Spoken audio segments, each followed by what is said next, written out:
Hello everyone, সবাই কেমন আছেন? আশা করি অনেক ভালো আছেন। তো আমি আজকে নতুন একটা রান্নার রেসিপি আপনাদের সাথে শেয়ার করতেছি। তো আমি আজকে মাছের কোরগা রান্না করব। মাছের ভর্তা না, এটা মাছের কোরগা বলে আমাদের গ্রাম অঞ্চলে। আপনাদের কার দিকে কী বলে তা কমেন্টসে জানাই যাবেন। তো মাছের কোরগার জন্য আমি এখানে তেলাপিয়া মাছ নিয়েছি। এগুলো কিন্তু মরা মাছ না। জাস্ট আমি মাছের কোরগা খাইতে ইচ্ছে হয়েছে, এই জন্য আমি তেলাপিয়া মাছটাই নিয়েছি। বড় বড় দুটা তেলাপিয়া মাছ এখানে কেটে নিয়েছি। নেওয়ার পরে ভালো মতন ধুয়ে পরিষ্কার করে নিয়ে একটা পাতিলের মধ্যে কিছু পানি দিয়ে, পানির মধ্যে মাছগুলো দিয়ে হলুদ, মরিচ, লবণ, আদা, রসুন, পেঁয়াজ, কাঁচামরিচ দিয়ে আমি এইগুলা চুলায় বসিয়ে দেবো রান্নার জন্য। তো পরিমাণ মতো যখন রান্না হবে, যখন ফুটান আসবে পরিমাণ মতো, তখন আমি কিছু গরম মশলা এর সাথে অ্যাড করব।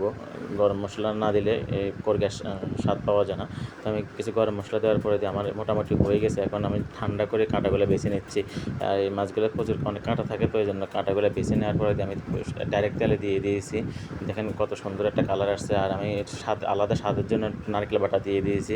নারকেল বাটাটা দিলে কোরগার স্বাদটা অন্যরকম পাওয়া যায়। তো আমি কোরগাটা এখন আমার রান্না প্রায় অনেকটা হয়ে গেছে। তো আমি রান্না করতেছি দেখেন। আর আমার আম্মা আমাকে এই রান্নাটা শিখাইছে। আমার আম্মা আমার বাসায় ছিল, আমার আম্মা বলে দিচ্ছে কী কী করতে হবে। অনেকদিন পর রান্না করতেছি, তো আমার রান্না হয়ে গেছে। দেখেন কালারটা কত সুন্দর আসছে। আর আমি খেলাম, আলহামদুলিল্লাহ অনেকগুলো ভাত খেলাম। তো সবাই ভালো থাকবেন।